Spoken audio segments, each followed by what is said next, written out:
Well, hello everyone. Welcome to Friday. You made it. You made it to Friday. Congratulations. I'm Tom Merritt. Joining me, Dr. Kiki. Hello. Welcome. Thank you. And Andy Beach. Hello. How's it going? I like your lower third identifying your title as media know-it-all. Somehow I did it very tongue-in-cheek on LinkedIn years ago, and then I forgot how I did it and never changed it. And so that is still my title. So it's permanently your title? Permanently, it's just become my moniker. Yeah. So there's this fun thing in the way I start the Hangout Live where I have to start it on StreamYard, then start the music, then start the Patreon, and the Patreon's delayed, and then I get to hear both out of sync until the Patreon realizes that it's live and then mutes itself. So it drives me a little mad every time I do it. It's a lot of button pushing. Yeah. Make it go. Everybody else just automatically, like Twitch, YouTube, everybody else is like, as long as you got the stream key, we're good. But Patreon's extra careful, I guess. So good for them. Bill, we did not forget you. Bill was losing faith in us that we weren't going to start, but we're there. We're here, and we're ready to go. Are you guys ready to go? No, I think we need to just put the brakes on. Yeah. Nope. Go to not go to go. I mean, go Might no be go. Wiser.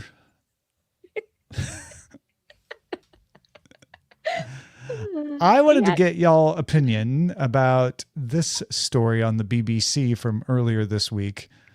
AI can now see optical illusions.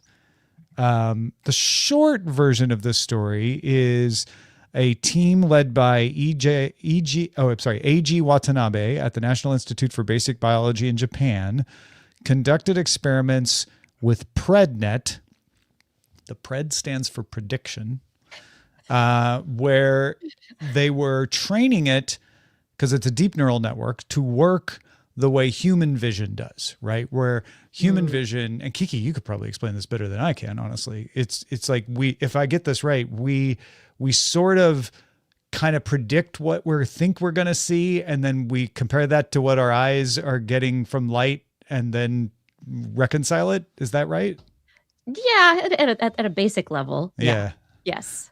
So they were training the deep neural network to do something akin to that. And the idea is if the deep neural network acted the same as we do, then maybe that helps shine some light on like, oh, well, then the way it's acting is very similar to us. So they used what is the name of this illusion? It's where the circles look like they're moving, but they're not actually moving. I saw it in the article. I know, me too. And now I can't find it. It's not Prizzi's squares. That's a Canada square. Is it that? Is that the one? Yeah, Circles make a square. Or strategically circular fragments. Yes, that's it. Thank you, Yeah. Kiki. Yes. So they trained the deep neural network to look at that and see if it got tricked and the circles looked like it was moving to the deep neural network, and it did. So they're like, oh, it is very similar. But there's one version of the Kinesis square that we are not tricked by, and the deep neural network was tricked by it. Also, if you've ever looked at one of these optical illusions, if you focus on one circle, it'll stop moving because you're focusing on it. And because a deep neural network has no way of focusing, it can't do that either. Yeah, I mean, I think it's a fascinating study, all this stuff where we're trying to basically simulate what we do in the brain. They're trying to create these neural networks that are like that follow the way that our brains work. And so it's not just that our brains are like, hey, we're predicting ahead of time, like all of our our perceptual system is about a quarter of a second behind, right? So we're always in the past, right? But what's happening is like all of the working stuff that's going on unconsciously is like beep, boop, boop, beep, boop, boop, interpolate, sense, blah, blah, blah. And brains are lazy. They don't want to use all their energy. And so in the end, the neurons that are active because of what has been sensed already, they're kind of always checking. There's always a checksum to predict. Ah, But uh-huh. that's not all there is to it. There's Mm-hmm. also the aspect of all of the different layers of the different aspects of the visual system. So the visual system is not just like, oh, optic nerve into your brain and then visual cortex, boop, you can see. There's a lot more to it. So there's the spatial activation of different sensory rods and cones within the eye itself, and those actually have various fields of influence that change the sensor, the actual stimulation that goes into the eye. And then you have visual system 1, visual system 2. You have like all these different layers that take what is at its essence light and dark and edges, lines, edges, and boundaries. And between visual system 1 and visual system 2, it becomes more complex. And because of the way the inputs come in, it sums at every level to become a more complex perception. But we don't really perceive it until the very last, where it's all put together. And so you've got this process of the summing of all this input going in, and then the brain itself going, what does an apple look like? You know? And that's the part I sort of, when I was reading this, a lot of what I do for work involves thinking about, particularly right now, AI and how it perceives things. And my working assumption has always been that the brain plays a big part in making assumptions around what I expect to see, and therefore that's going to impact what I see. Yep. And a model doesn't necessarily have that assumption, although apparently now it does. Well, it has some. Right, It has one yeah. piece of it. Then they had to work really hard to train it to do that piece. It wasn't the kinesis square. Kinesis square is when we see a shape that isn't there because it's outlined. It's rotating snakes. This is what they were training the deep neural network I on. like the rotating snakes. Sure. Yeah. And so if you look at this, I'm not sure if it works on the stream, honestly. It But does. if you, It's working does for me. it? Does it? See it. Okay. Yep. Yeah. It's working. So it It's looks cool. like things are rotating slowly, and then if you focus in on one, they stop. But the other ones in your peripheral vision keep kind of moving, and the deep neural network, that would happen as well. Let's just sit here and stare at this. I know. But like you said, what's interesting is that the neural network could not just stare at one. It couldn't Right. do that aspect of the 'Cause human focus, right? Could we train it to do that? I don't know, but it doesn't do that just But out it of would the probably training. have to do with like making it, because the motion probably comes from the way our eye scans that, right? Yeah. I'm assuming. And so it would be, that's not the way it visually perceives. It's taking in the whole. And so it would be a matter of training it to scan the way human eyes scan in order to then mimic the motion. The rotating snakes thing is pretty trippy though. The rotating snakes one also is interesting because it is this issue of all of the information coming in and the brain going, okay, where's the edge? Where's the edge? Where's the edge? Where's the edge? Right. And so these different neurons are getting stimulated. And also because, like you said, the movement of the eyes, it's not just scanning.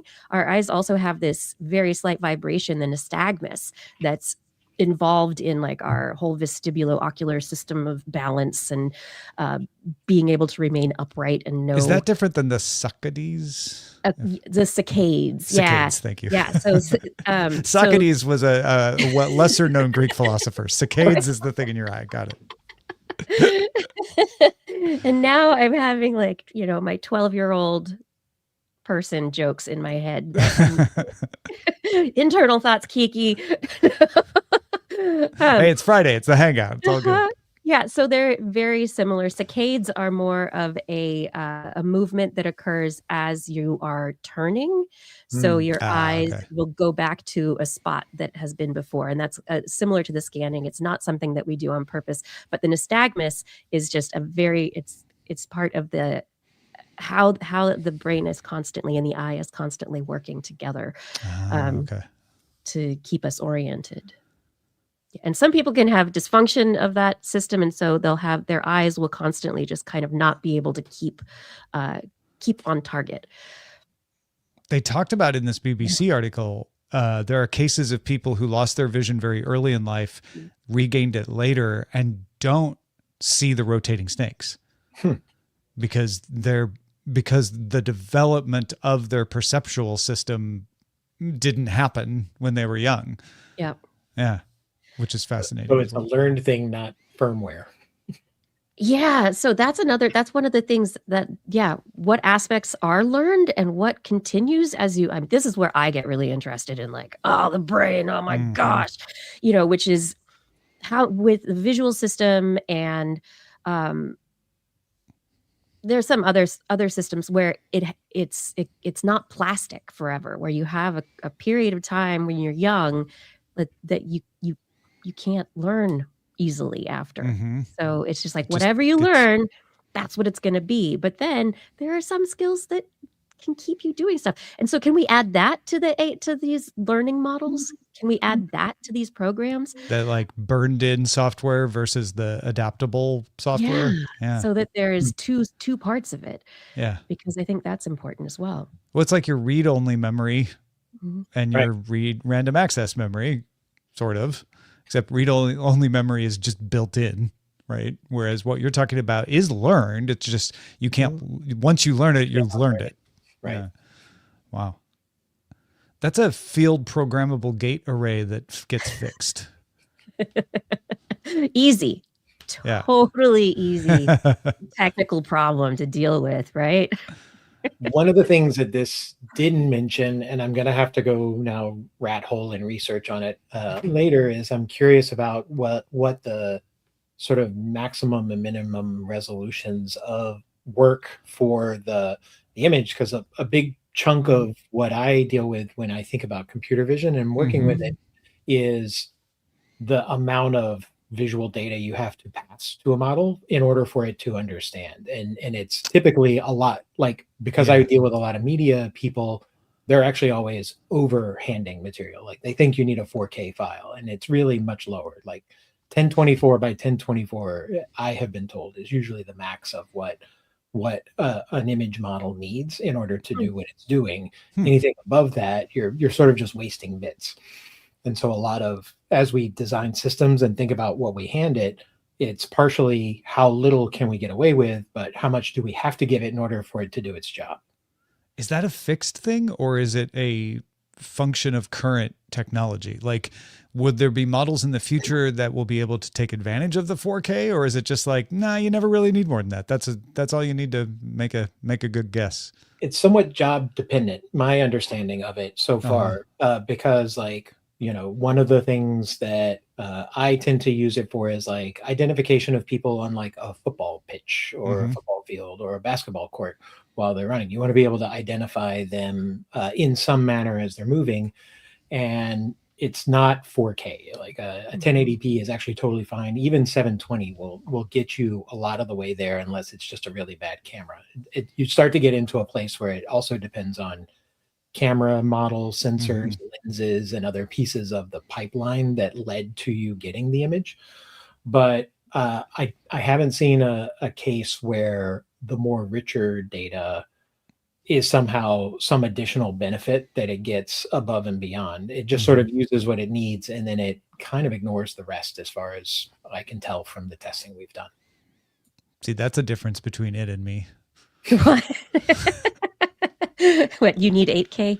I guess it's actually, no, it's not that much of a difference because the 8K seems useless to me. You're right. But definitely I need higher resolution images the older I get, the better they are. No, that's just we get the glasses that allow us to see the higher resolution. Assistive device. Yeah, we haven't made any deep neural networks that age, have we? Someday they're going to need bifocals. I don't know. I mean, I would be worried about the LLMs that get dementia. I mean, we've got the hallucination problem. Yeah, like they're already not starting out super solid all the time. Although I do think that gets exaggerated. As I have been working with these, I have found them hallucinating less and less. I think they are figuring out how to limit that. I don't know, because I have people who are very enthusiastic and knowledgeable telling me like, no, we'll be able to get rid of it. But I will also have people who are very pessimistic and also knowledgeable telling me like, it will always be a problem. But it does seem like the kind of thing where I don't know that we ever get rid of the hallucination, but maybe we get it to be such a small percentage that it ends up not being that important. I think it's a twofold thing, though. I think it's not just like, yes, I think there's probably a certain amount of hallucination that's always there, but I think we are better at A identifying it and A identifying it. Yeah. And then B, we know how to talk to it better. We know how to ask the question in such a way to limit the amount of hallucination. I think when we started with this, the way we asked questions was so much more open-ended because we didn't know what, that it left it open to, and because ultimately AI is this puppy dog that wants to please us, it was trying to please us by providing answers, even if it had to make it up. And now we ask the questions in more of a way, and we've built guardrails and rules into it so that it limits that more. And then when it does do it, we're quicker to see it and be like, call it out. And then because it is still helpful, it's like, oh, yep, you got me. I did it again. Does seem like chain of thought really helped, where it was like, let me do this 12 times and I'll hallucinate 3 times, but I'll be able to tell like, oh, those are the 3 I need to throw out. As long as we long as we end up getting working with these products that actually they want to make us happy, but they also aren't like so into themselves that they're like, no, what you're asking for is wrong.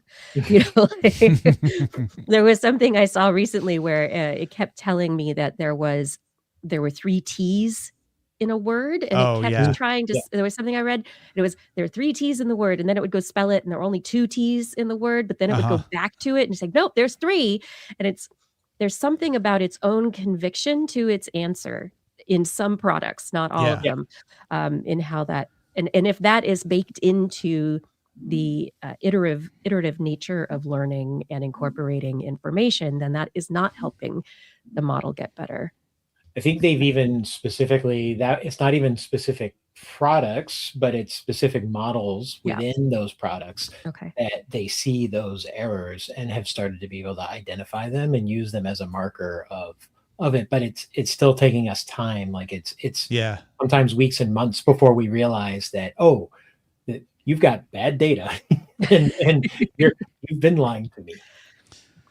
I'm wondering here, I'm seeing you were taking a breath and having a thought there, Tom, but No, go ahead. But with this prediction and comparison visual AI system, right, where it's kind of trying to use its understanding of everything or its awareness of a system and then take input in to compare and see if it and contrast. And since that is so much of how the human brain works, that, you know, perhaps that actual compare and contrast methodology more generally applied could help get rid of hallucinations. Because if you know the situation in which something like a visual hallucination is occurring regularly, maybe you can find ways to guard against that, right? So it's like in brain dysfunction, we use that to study how things go wrong to figure out how things actually work. Yeah. So when I look at this and I see the wheels moving, I don't think, nope, they're moving. You can't convince me otherwise. I am able to error correct and go, oh, this is that optical illusion. They're not really moving, right? So we could get a deep neural network that has an equivalent of the same thing. An awareness of when it is seeing its own system, giving it a funny, right? Ooh. Yeah. What I was going to say earlier, Andy, I see you like thinking, you're like, how can, yes, Anna. What were you saying, Tom? Well, no, I'm actually going to hold on to this thought because I think we're still going there. So go ahead. What were you thinking?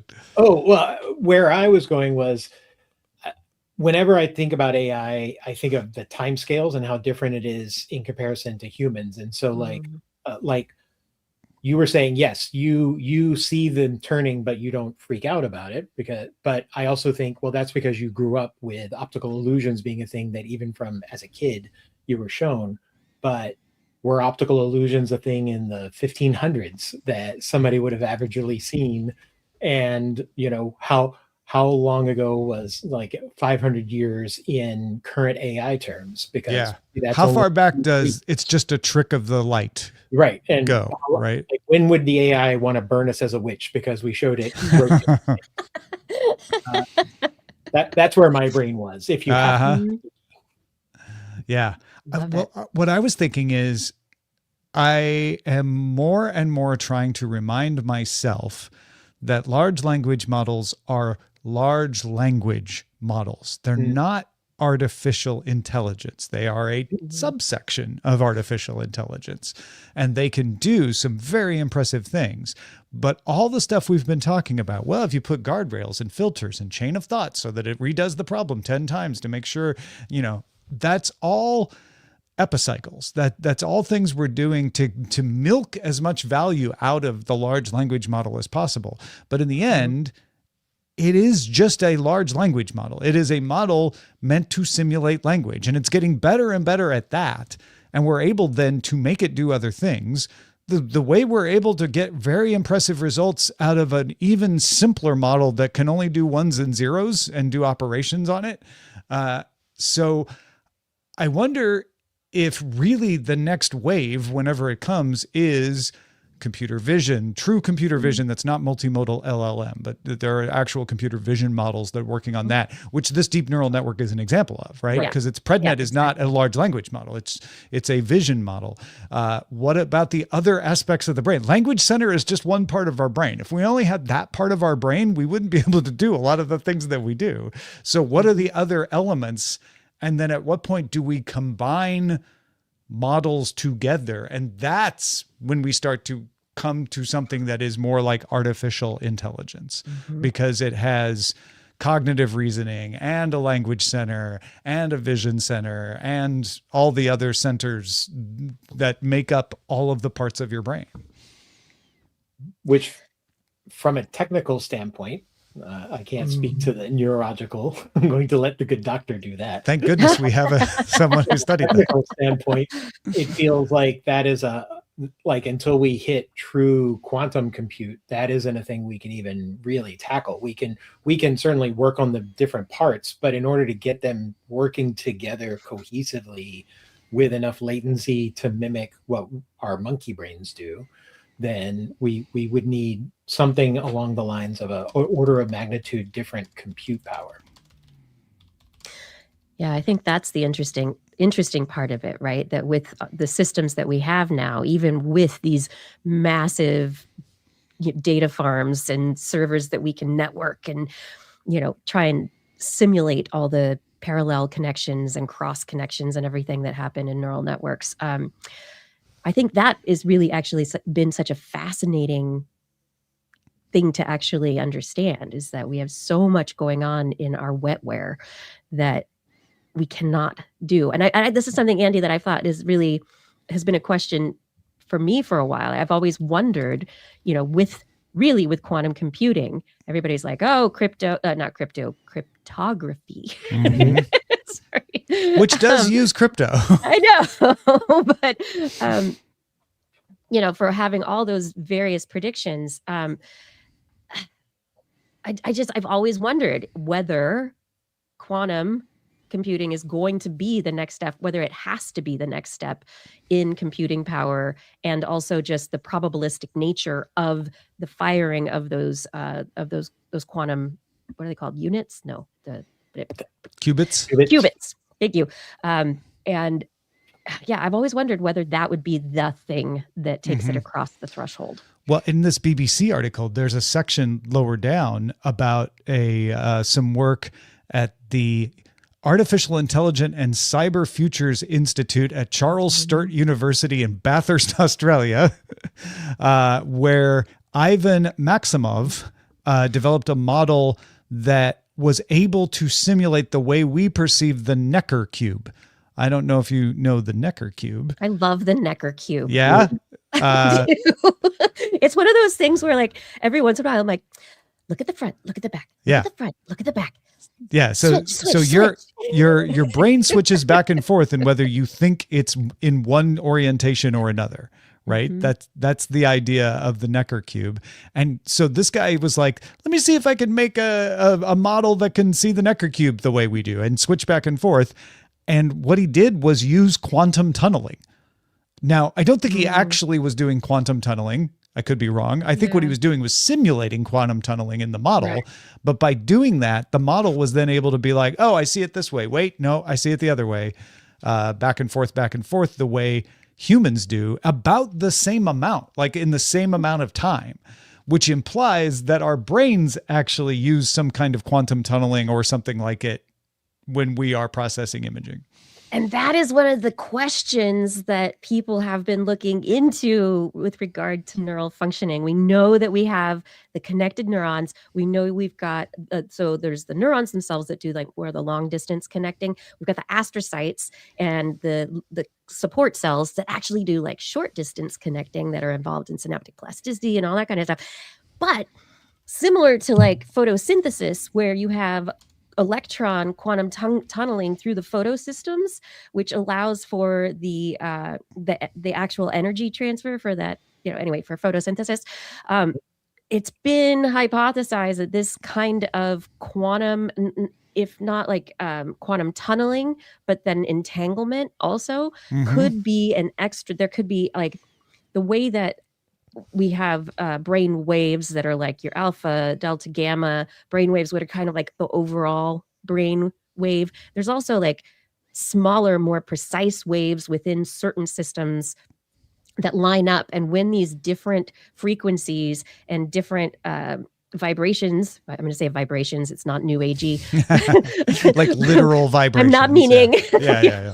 But when they synchronize, that's when you have perception. That's when you have memory formation, that it's the synchronization of these things that allow that when these rhythms fall in together, that's when things happen. And that there may also be like multiple levels, which, so the quantum thing is one I have like forever. I'm like, oh, maybe, oh my gosh. Yeah. So a memory is a convergence of multiple harmonics effectively. Yeah. Wild. Exactly. Yeah. Harmonics and vibrations, but literally talking science and biology. Literally science. Yeah. No, I find that particular direction fascinating because it's a part of the quantum computer story that people don't really talk about.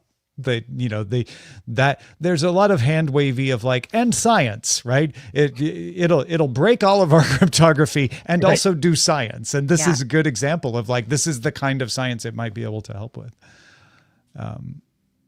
Because it can simulate things. It can do things that a classical computer would have to work too hard to do. You can just tell a quantum computer like, hey, act like you're entangled. And it's like, great, I am. Really? No. Yeah. Whereas a classical computer is like, great, give me 5 million lines of code and I can pretend I'm entangled. Yeah. I wonder, like one of the things I've always wondered, and in part of my career, particularly because I deal so much with audio and visual, and the way that we perceive it is so personal. Like, I have no proof that what I think is blue is what Dr. Kiki thinks is blue. And does this as a system give us a baseline outside of human perception that allows us to validate those things in a way that is more transferable? Yeah, especially because when you're talking about optical illusions, and they mentioned this in the BBC article as well, like the whole yellow dress, blue dress thing. Yes. Oh my God, we finally have an answer for that? We could, like, maybe this could give you an answer for that. Yeah. Quantum perceptions is so that we know. Yeah. Or it wouldn't tell you it's blue or yellow. It would tell you this is why people see it as yellow and this is why people see it as blue. And if you have these conditions, they will see blue. Brown. And if you have these, you'll might be able to trace it back to a gene marker. Or something. Why. Yeah. Or you're entangled, you see blue. You're unentangled, you see yellow.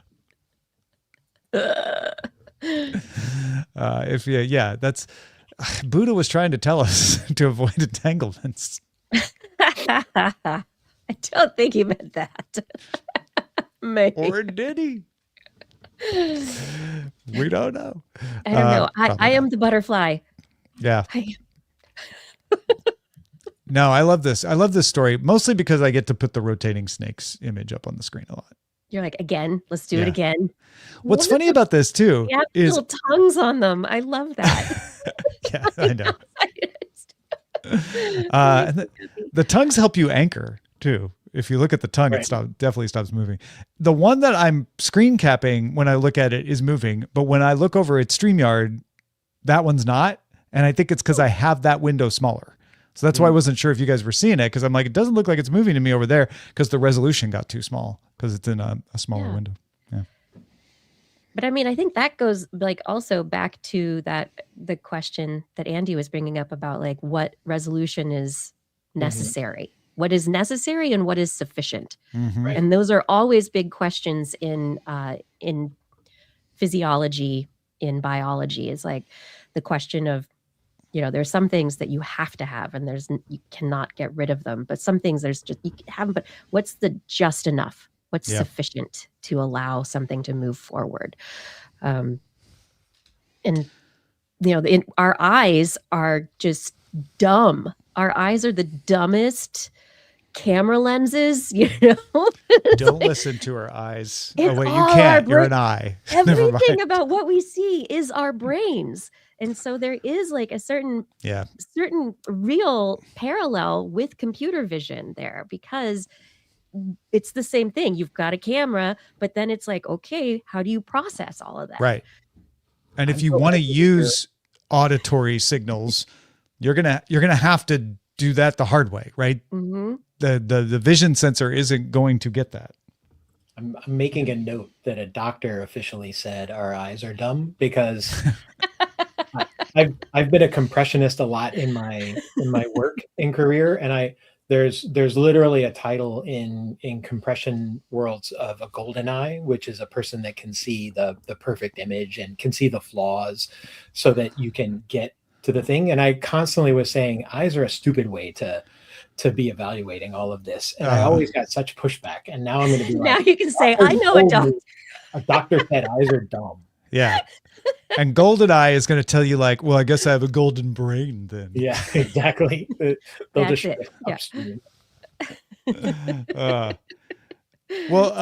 Brains. Speaking of not believing your eyes, or people who say their eyes are golden, I was listening to Patrick Beja's Phileas Club. Do either of you ever listened to that? He recently brought it back. Awesome. Patrick is a French podcaster, for anybody who doesn't know. He does tech and gaming podcasts in French, but he has for a long time done an English language podcast called the Phileas Club. And the premise has always been trying to get people around the world to share perspectives and understand each other better. It used to be more of a roundtable format, but that was quite difficult for him to pull off for a variety of reasons. So recently he brought it back as a letter it's an epistolary format. So he writes a letter to Phileas, which is all of us, and talks about what's going on with him. And then he'll play letters from other people, either that he has solicited or that in the audience just sent him stuff. And one of them this week was from Bart from Ireland, Bart Bouchatz, who does the security updates for Alison Sheridan's podcast. And Bart was carrying on a theme. I've actually done a letter to the Phileas Club about the same thing, about how do we keep ourselves informed without losing our minds, right? How do you follow the news in a way that you feel responsibly up to date? Like, okay, I'm not, sticking my hole in the ground and pretending nothing's happening, but also I'm not getting sucked in to the point where everything feels hopeless and I'm overwhelmed and I don't know what to believe anymore. All of which are various things that I hear people say with alarming frequency, and just saying it caused Dr. Kiki to disappear. Like, it freaked her out, and I get it. Wow. I just had to say how alarming the news was, and Kiki, you vanished. I'm gone. Goodbye, everybody. So I feel like I've talked about this a lot, including having sent a letter to the Phillies Club, and I've talked about it on various episodes of podcasts that I've done. I even did an episode of Know a Little More about a news diet as an idea. But because Bart actually referenced me talking about it, and because Patrick was like, no, we're going to keep playing these from different people like Matthias and Bart, I feel like maybe it is incredibly useful to keep comparing notes about how we do this. I think it's a thing you have to continually remind yourself about or talk about, because just like going to the gym or whatever else you do, it's easy to fall into a pattern where you just stop doing it. But if there's the occasional reminder of a good habit, and I think all you're really talking about is a good habit for how you consume news versus an unhealthy habit, which might be overconsumption of news. It's good to have it as a grounding reminder to reinforce it for ourselves. I think also there is, I think it's great now we have groups that are pushing media literacy in the schools, and so for those of us who are in older generations, we have to be self-taught and continue to self-educate as to how new technologies might, or even political biases or corporate biases, whatever could be influencing what we hear, what we know of that's happening in the world. So we have to be constantly vigilant. And I think there's a good in understanding that I think many young kids growing up are going to be well prepared for getting into the world. And growing up, it's like us growing up as the first computer generation, and getting into the internet from the very beginning. You have an understanding kind of how the internet basically works. My son is 14 years old, and he is the one I go to ask whether or not music or a video is AI slop. So he's like, "Oh, Mom, come on." He's got those smart eyes. He does, but he has this, he's just got the heuristics, I think, where he just knows. He hears a song and he goes, that's AI, don't you? Don't you hear like, the markers? There's certain things that these are the things. Of course it's AI. Yeah. And so listen to the children is one thing I would recommend. But yeah, I think we always need to double check ourselves. I don't know. I feel lucky that I was trained in science, because I feel like the way that in science, it always is a hypothesis. You never know with 100% certainty. There could always be other evidence that comes to light that has to change the way you look at everything. And of course, there's scientists who they never admit they're wrong, or because their career depends on it or whatever. Sure. But I think that the methodological thinking process actually prepared me for dealing with media. I never look at one source only. I always go to multiple sources. I try to find things that are extremes so that I can find, more moderate things in the middle. So I don't know. I don't know. It's a bit, because I do the same thing because I went to journalism school, right? But it's a bit like telling someone, well, to eat healthier, you just have to be a chef. Right. Right. So I try to come up with, because yes, the right thing to do is never trust one source, look for multiple sources, triangulate and all of that. But a lot of people are like, yeah, that sounds really hard. And I just want to know what's going on. I'll give a little shout out for a service that I started subscribing to and like so much that I paid for it because I just want them to continue to exist. Ground News became super important for me during the 2016 elections, frankly, I think going back that far, because they're doing exactly what you described. They reference multiple news sources, but then they further are classifying how conservative or left-leaning those services are. And any story has a rating of sort of conservative to hippie that it gets put on, and you can sort of see where the bias is from any individual story arc. And because they're comparing very polarly different stories, you can see the same story told multiple different ways. And once you've done that enough, you see how easy it is to shift the sentiment of a story just by the lens that you're portraying it through, which I think is a thing I learned film school way back. That is interesting, and you're not the first person to recommend ground news to me. I hesitate to use it myself because I'm trying to apply to myself the thing I'm about to say, which is we all tend to say, gosh, the rest of the world needs to be better at avoiding misinformation, right? How do we stop all those idiots who don't think like me from being fooled by misinformation is basically the rhetoric, right? And I try to be like, okay, no, that all that is another way for me to say, I don't think everybody else is right. Right. And to go back to what Kiki said, a healthier way that I've tried to cultivate, and I've stolen this way of phrasing it from Andrew Heaton, I try to remember that I'm probably wrong about a large percentage of everything I believe at any given time, because nobody knows everything. And I just don't know which part that is. There's probably a nice chunk that I can be pretty sure I'm right about. Like, you know, when I drop something, it will fall to the ground. That is proven to be true most of the time that I've been on the surface of the earth. But then there are things in the middle, you know, or close to the middle where I'm like, yeah, I'm pretty sure this is the way it should work, but I should be willing to entertain that it's not. And when you do something where you break things up into like, well, this team thinks this way and this team thinks this way, it's tempting to, instead of going, these edge cases are not very good, the center case is telling me a more objective way, but to just go, wow, those people over there are crazy because they don't think like me.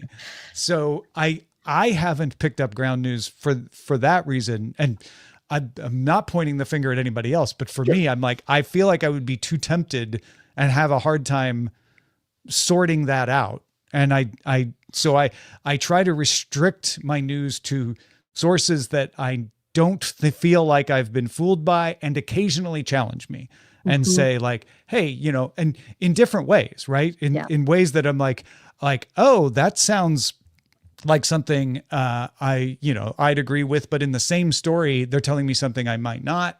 Maybe they're actually giving me a closer to objective view on it. And I don't think I probably use it less than it sounds like I do. Oh, sure. The reality is, like, I certainly have my trusted sources that I'll go to and that I leverage, but invariably there'll become a story that takes off and I'm seeing it in lots of places. And as soon as I do that, then I tend to go pop open ground news, and I'm like, where in the spectrum is this coverage falling? It tells you who might be pushing it. How is it coloring? Yeah. What is the, I see. And so I think that's probably how I end up using it more. And then also there's just things I don't understand in the world. I don't want to know how geopolitics work, frankly, if I can help it. And like I have enough stuff crammed in my brain. I'd like to offload that if I can. Sure. And therefore I'd like a myriad of voices and opinions to inform as part of that. Yeah. And that could be a healthy part of your diet, right? That may be a part of your news diet you need. And I will say, I think probably from your conversations about news diet way back, I did a lot of unplugging of the news, because guess what? If you turn off all news, you still know what's going on in the world. You can't escape it. Like, you could turn off every news source on the planet, and in all of the digital feeds that you have, you are still going to know exactly what is going on. Yeah. Without a doubt. But you're not overthinking it constantly. And I just dip in when I feel like I need to go get it. But then I happily walk away and know that I'm not going to be ignorant. The most that happens is occasionally my wife will go, "Did you hear about?" And I'm like, "No." And I'll go pop open something and I'm like, "Oh, okay. Yeah." And then I hear it 70,000 more times. Thank you, Bader Meinhof. Yeah. Yeah. It's also though on social media, like, used to be on Twitter, but now Blue Sky, where I hang out, where you see people talking about something and you go, oh no, do I want to know? Right. And then you go look and you're like, you ruined everything. Yeah. There goes my day. There's my brain. It's dirty now. So why do you stay there is the question. Why do you keep going back? Because it's and this isn't me saying you shouldn't. Yeah, this is me saying like, so that was negative. What is it that you're like, but this is positive, so I keep going back? Yes. So the positive is getting again, it's a diversity of views, and having found a number of people that I trust, right? That I know are, journalists or scientists, or, they have information from an important perspective. Additionally, it is the thing where knowing how the media filters what we are told and what we are given in the large scale, over and over again, we hear, I wouldn't have known what was going on the ground in Minneapolis. I wouldn't have known what was going on the ground during the George Floyd protests, without these social media feeds. The stuff that's happening at this really rapid pace that actually tells you more about a situation that you're worried about or interested in. For me, I think it's helpful, but at the same time, there's that balance of not allowing yourself to get so sucked into it that it completely takes over the way that you think about or see things. Taking breaks is so important. Yeah. I was reminded that I was really sick over the holidays for several weeks and just like so tired. I could just I was like, my phone, and I could scroll through things or just go watch a Christmas movie with a happy ending. So I watched lots of holiday movies, rom-coms and glitter and Christmas trees. But I didn't look at the news and I didn't look at the social media. And like you said, Andy, I didn't miss anything. Yeah. I was fine. I was happy. Came back online at the start of the year and I'm like, ouch. What? Well, I get that attraction to be like, well, I want to know what's really going on. But I often wonder, like, yes, I'm not even necessarily questioning the veracity of what someone is posting on social media, but it's still a filtered view, right? For sure. And are you really getting an idea of what's going on the ground? Or are you seeing a sliver of what's going on in the ground? And I've found that I bounce around from X to Threads to Blue Sky to Mastodon, Instagram, I between them all. And I generally don't surf the main feed.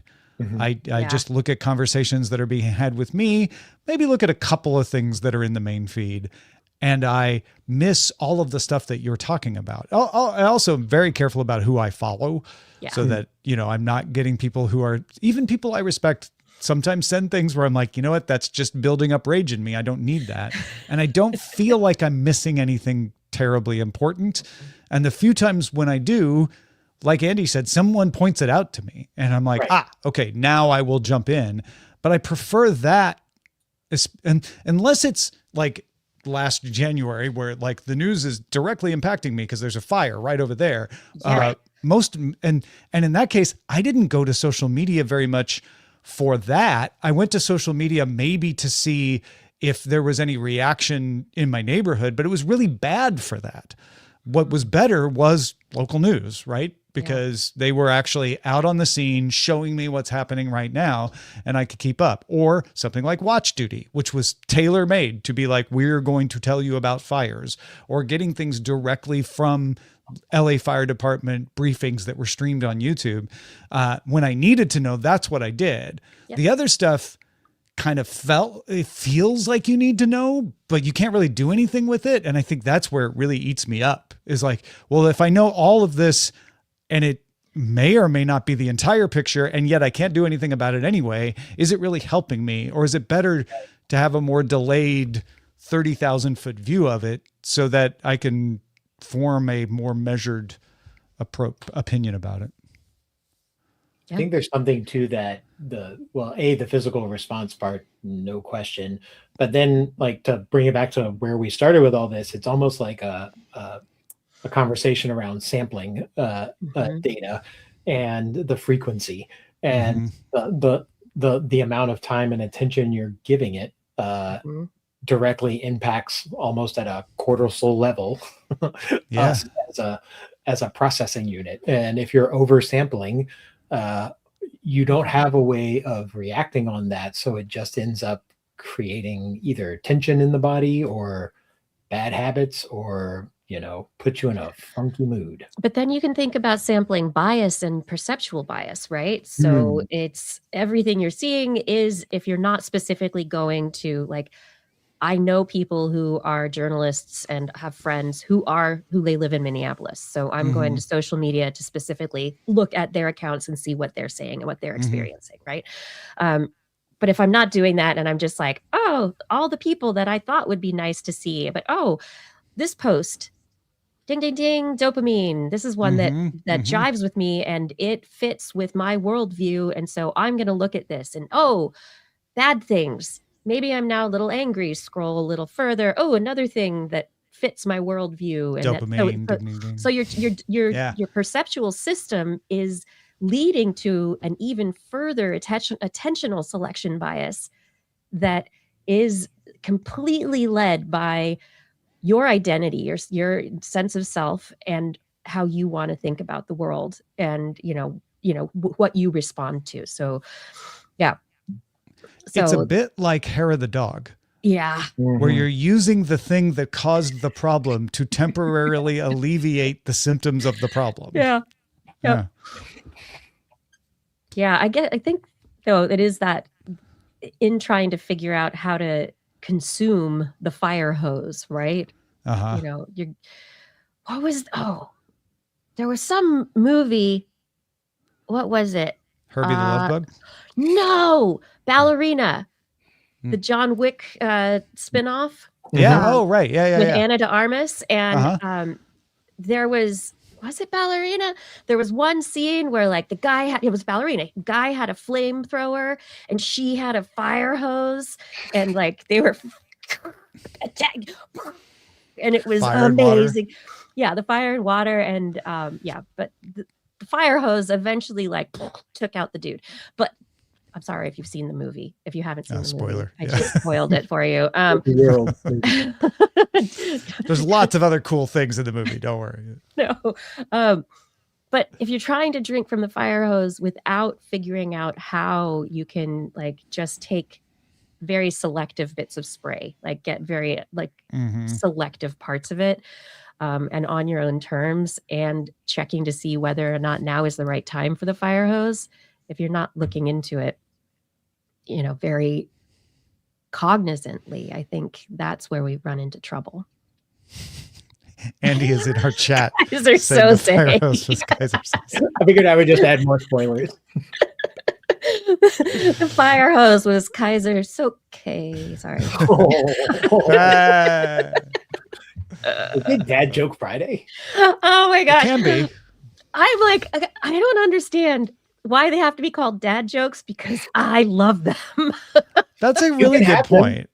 I think it was a sort of like, well, it's okay to gender them because it's not a positive, but if you like them. I love them. I am always, if you have dad jokes, just send them my way. I will. I want that kind of joy and ridiculous laughter in my life. I think we need more of that. Maybe we should call them dead jokes, because it leaves people either dead laughing or dead silent, depending. Oh my. It's good. Which would be an example of the joke in its explanation. So, yeah, grown jokes. Like it, because only grown-ups get them. As someone with a 15-year-old, I approve and co-sign. Oh no, Andy, my 14-year-old, I'll tell a quote-unquote dad joke, and he just looks at me, and the eye roll that I thought I invented when I was a teenager. The eye roll is so strong. So You're strong. like, wait, it's nature, not nurture. Oh my gosh. He gives me that Gen Alpha dead face. He's like, Yeah. Oh, he's No. Gen Alpha, No, right? Because Mom. he's after the. Are all the Gen Zs 20 now? They're all out so. of the teens. Yeah. I think so. Yeah, I think my nieces are leading. They're like late Gen Alpha because one's about to turn 6 and the other is 9. Mm-hmm. So they're just about to enter the time, Babies. especially the 9-year-old, where they can actually start informing me on trends. It's always important to have a source in whatever generation is manufacturing the memes. Right. Used to be the millennials, you know, then it became Gen Z. Gen Z still doing its job, but Gen Alpha is about to take over. Yep. So I don't know if you get this from your 15-year-old Andy, but like Kai, he has full on meme philosophy. Like he's done internal research. He says, "Oh, last year we've had a meme drought. It's been this whole because there were all this explosion of memes that came out of this and blah blah blah blah blah, and they were coming so fast. But now we don't have any. And then and then 6-7 took over. But he's like now we just have these recycled memes, and eventually but he has this whole like he's following the meme theory, meme evolution. Yeah. I'm like, wow. Kai needs to do a master class, and I would like to attend it. Yeah, me too. My daughter Davy, by the way, refers to the whole 6-7 thing as a dumb boy meme. Anytime someone says it, and she'll even say it, but then she acknowledges that only dumb boys do that. That's the first time I've heard that. I've heard a lot of people disparage it in lots of different ways. No, I think she has a similar philosophy of meme searching, but I think hers is more of the artisanal generational research of origins and who's driving it forward. So yeah, and that Kai's very interested in that too. So where are they originating? And he's really excited when he's on, say, Instagram now, and he's like, "Mom, the algorithm is awesome. It's serving me things from people who only have like 20 views." He's so excited. I'm like, okay, busting the bubble. And they're not people I know, and I'm like, oh great. We didn't call them memes, but we had memes when we were kids. Yeah, and it is so fascinating to think how they spread when there was no internet. I mean, there was an internet, but there was no web, and the people who used the internet were very sparse. Like, that's not how you spread memes. How did they get spread? Because they spread from high school to high school across the land, right? Sure. Mm-hmm. They did. I mean, movies. I'm trying to think of a good example. There were like magazines.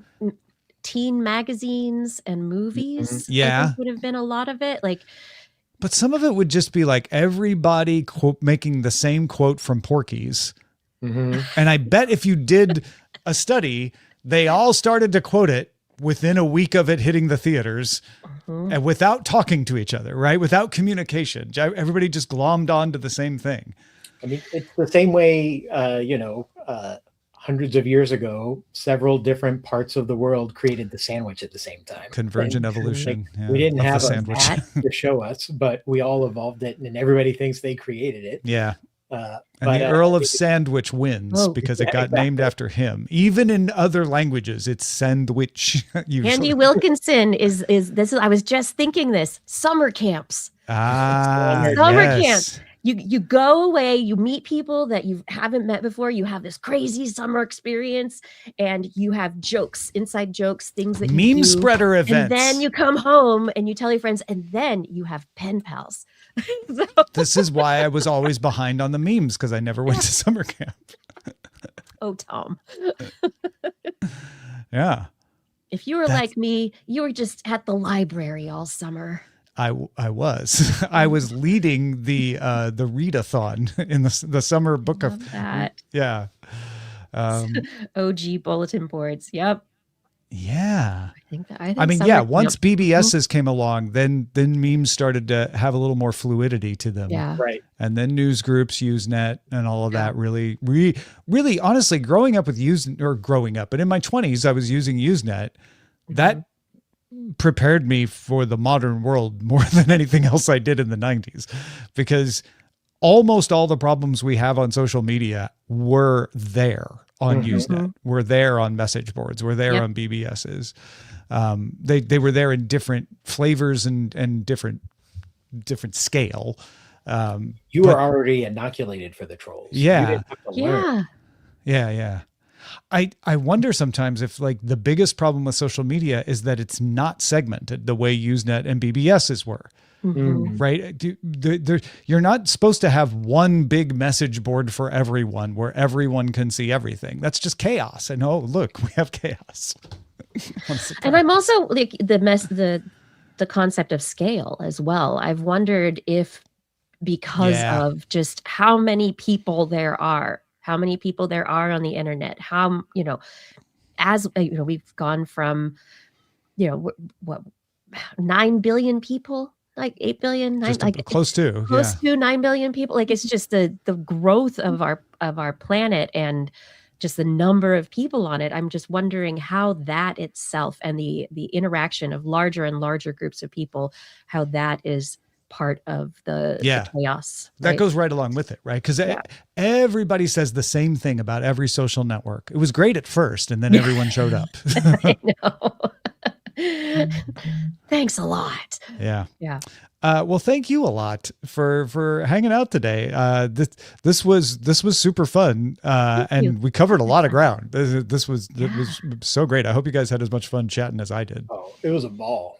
I've had a blast. It's been so long, Tom. I know, right? Andy, I've just been stalking you on Facebook for years. But and we literally live in the same city. And we only see each other on streams of Tom. We can remedy this if we like. It is fixable. Yeah. This is a town known for its happy hours, too. I know. I need more happy. Don't we need more happy? I could use both happy and hours. Yes, all of you. One that combines them sounds fantastic. Well, before we go, if you want to let people know where they can find you and more of what you do, start with you, Kiki. Tell them all about This Week in Science and everything else going on. Everything else. Yes. So I have my podcast broadcast This Week in Science. You can find us on YouTube, Facebook, and Twitch, streaming live Wednesdays at 8 p.m. Pacific time. We're also on, the podcast places.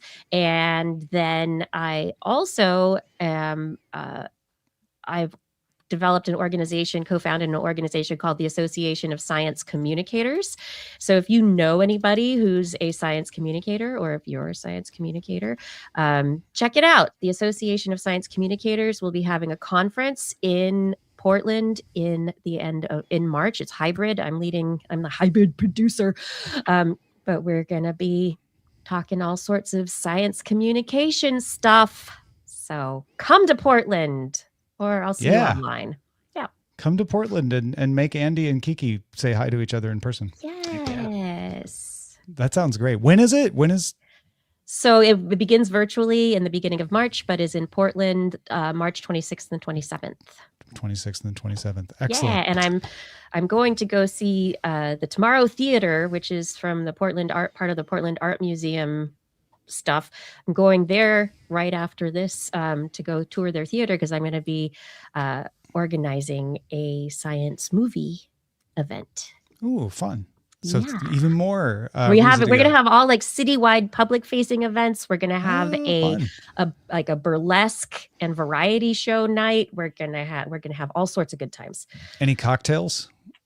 Yes, cocktails. That's how you get Andy. Science and cocktails. Exactly how you get me. I was going to say, I'll be there. You had me at cocktails. Science cocktail hour. Yes. There is a science to a good cocktail. There is. We had one year at OMSI, we had an event that was a science of cocktails, and it was fantastic. Association of Science Communicators.org. Yes, there, thank you. Yeah, go check it out. Yeah, I'm trying to change the world, you know. Good luck. It's not impossible. You can change a little bit of it anyway. Little by little by little. Yeah. Andy, tell them about Engines of Change and everything you got going on. So I write a lot about media and technology over at enginesofchange.ai. That's my Substack. But I'm getting ready to do a fun event as well. I'm heading out on Sunday to Montevideo, Uruguay, and I will be there for the next 2 weeks. I'm leading a weekend session called Innovation Track, where I'm going to have 20 to 30 people from the media and entertainment industry, specifically the technology side, who are focused on sort of what's the piece of technology that's missing to do the next cool thing. In other words, we have all these sort of almost science fiction-y ideas that pop around like, oh, we wish we had better personalization, or we wish we had this. And we're going to spend the weekend talking about what technology actually needs to be invented or combined in order to get us to that next stage. And then I'm going to write a white paper or sort of a manifesto from the whole thing that we will then publish. So it's a fun little unconference-y kind of thing that we do over the weekend. But then the folks that are helping support me putting that on are running a program called the Summer Camp, where they've been working on for the last 12 weeks open source projects for the media technology community. And we're going to be presenting the output of 2 of those projects during the week and sort of celebrating the end of their summer. Fantastic. Go, I guess. It's all written on Engines of Change. Yeah, so go to enginesofchange.ai. Yeah. Yeah, enginesofchange.ai is the best place to go find more. But then I'll be posting the white paper there as it gets published, and I'll be covering the 2 weeks that I'm in Uruguay meeting and talking with folks. And I'll be popping on some live sessions on Substack as we talk about various things. All right. So the 2 things to remember, folks. So cool. I know, right? It's really cool. Enginesofchange.ai and twists.org. Remember those. Love it. If you remember nothing else. I almost tried to parrot your line. I know. I almost said it's all in your head. Like I couldn't stop. It's all in your head. Thank you, Kiki. Thank you, Andy Beach. Thanks everybody for hanging out with us this Friday. We'll see you next week. Have a great weekend, everybody. Thanks, Tom. Bye. Good to see you, Andy. Thank you.